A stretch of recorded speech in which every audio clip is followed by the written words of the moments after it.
Well, grand rising to you, my family and friends, and of course, welcome to Yolanda Monet's Motivational Moment. Before I start, I must do my salutations. Abaragani. Assalamu alaikum.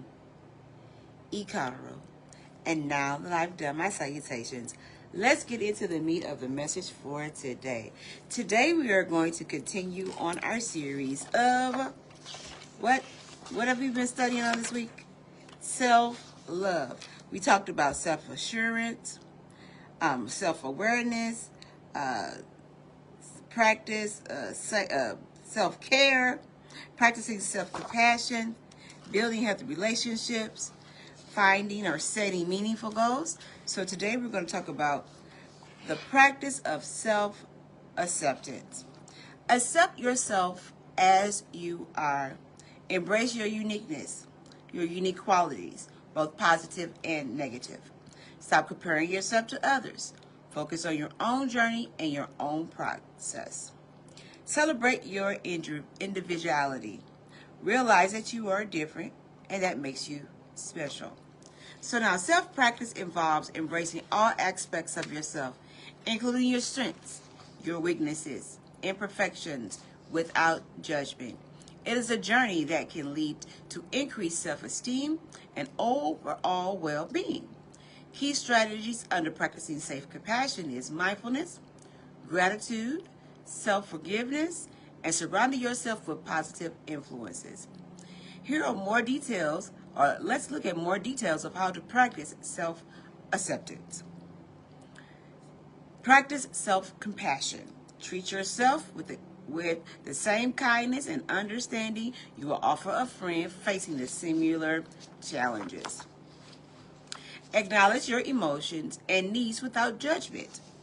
Say on a given by a post on the Psychology of Today. Challenge negative self-talk and replace it with affirmations that emphasize your worth and value. Practice mindfulness. Focus on the present moment and observe your thoughts and feelings without judgment. Using techniques like meditation or deep breathing can cultivate awareness and acceptance of your experience. Number 3, cultivating gratitude. Express appreciation for your strengths and your experiences and the positive aspects of life. Keep a grateful journal or regularly write down the things that you are grateful for. Forgive yourself. Recognize that everyone makes mistakes and that past era is not defining you. Reflect on what you've learned from the situation and move forward with compassion. Number 5, surround yourself with positive influences. Spend time with people who accept and support you just the way you are. Limit exposure to negative or critical individuals. Number 6, embrace your uniqueness. Celebrate your individual strengths, quirks, and imperfections. Recognize your own unique qualities you make valuable and interesting. Number 7, seek professional support if you're struggling with self-acceptance. Consider seeking guidance for a therapist or a counselor. A professional can provide tools and strategies to help you develop greater self-love and acceptance. Now, what is self-acceptance? Self-acceptance is exactly what the name suggests, the state of complete acceptance of oneself. True self-acceptance is embracing who you are without any questions, conditions, or exceptions. This doesn't mean you won't change. We all change, of course, and our self-assessment will flex with more changes. It may be helpful to think of self-acceptance as acceptance of yourself now, as you are, and acceptance of who you have become. Self-acceptance is also recognizing what you will not become or what you will not accept or will not accept. It may seem challenging to let go of who or places, people, or things, but it is also powerful. Don't mistake a limited belief, whether it is a focus on the reality of ourselves and what we can do and what we cannot change. Now, misconceptions of self-acceptance. One of those reasons we often talk about a self-acceptance in a workplace is that we talk about a self-awareness is becoming a common misconception of what self-acceptance looks like in action. Let's go ahead and tackle some of those common misconceptions. Self-acceptance means that you do not have to work on yourself. Self-acceptance is lazy or will make you complacent. Self-acceptance is narcissistic or selfish. How and those are some of the things that hang us up, saying that like self-love. Well, you loving on yourself, that's bad. No, it's not. You have to learn to love yourself in order to love, or in order to teach somebody how to love you.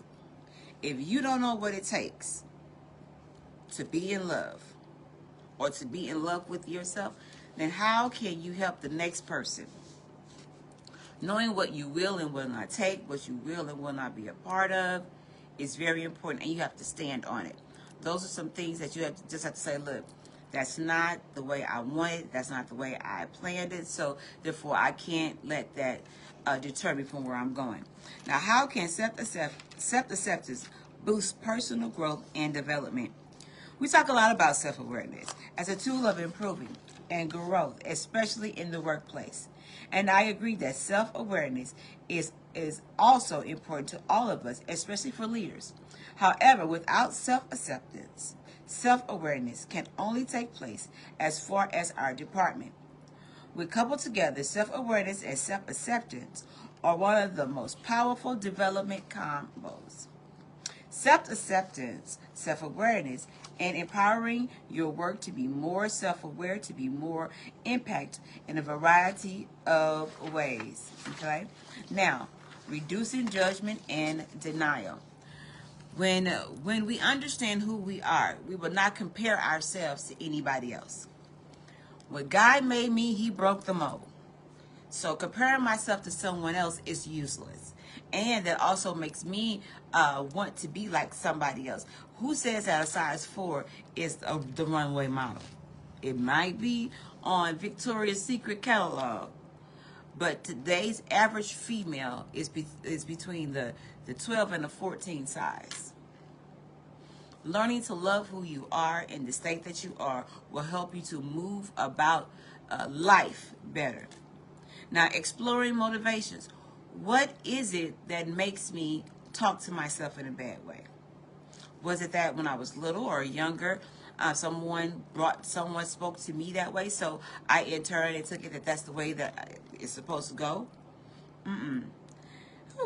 Being authentic and have self explorations. When people are more accepting of themselves, they are more likely to derive into their true interest, passions, and aspirations, leading to a clear understanding of who they are and what they want out of life. Embracing and leveraging your greatest strengths. What is your greatest strength? For me, it's my mouth. And I understand that. It talks me into trouble and it talks me out of trouble. So what is it that you have or that you hold that is very important that can move you from level to level? Or what do I need to develop in order to grow to the next level? And then embracing weakness and opportunity. When I look at a loss, I look at it as a lesson. It's supposed to teach me something. If it doesn't teach me anything, then I'm bound to repeat it.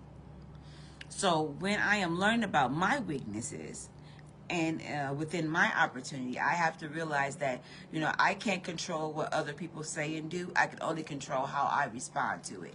And if I respond, then I do. And if I don't, let the bird leave. Now, reducing defensive actions. A lot of times when we have our arms crossed like that, that means we're closed off. That's called a nonverbal. And we tend to talk, whatever like this and do our thing. That is a nonverbal. That's a combative way of communication. And sometimes people just do that normally. It's not that they are angry or they're mad. That's just their normal hands. their normal stance. That's why you have to make sure you know who you're talking to.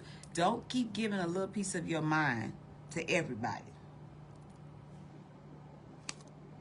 because then you won't have any.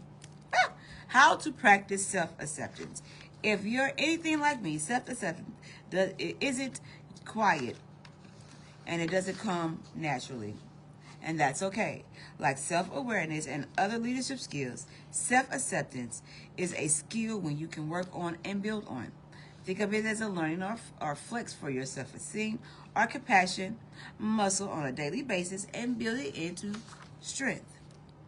Practice self-forgiveness. Focus on learning from for your future mistakes or learning from your past mistakes. Engaging in positive self-talk. What do you tell yourself? Because the story that you tell yourself will be the story you live out. The story you tell yourself is the story that you will live out. Notice when you slide into self-judgment or criticism and work to shift those negative thoughts to acceptance. That's why every morning I do my affirmations, just to remind me of my purpose, just to remind me or help me to stay on track with what I need to do, how I need to go about it. Okay, practicing unconditional acceptance of others. I love everybody until I don't. Everybody is my friend until they're not. I give everybody an equal chance. But once you show me who you are, then I have to make an adjustment. Am I really going to be a part of this, or am I just going to walk away? For that being said, guys, I've got to go. Remember, you can go out to my YouTube page, Yolanda Monia, Monia Hatter. Click like and share. Please go out to my YouTube page and look me up. That being said, guys, I've got to go. I love you, but God loves you more. But always remember, I'll see you at the top, because the bottom is way too crowded. Peace.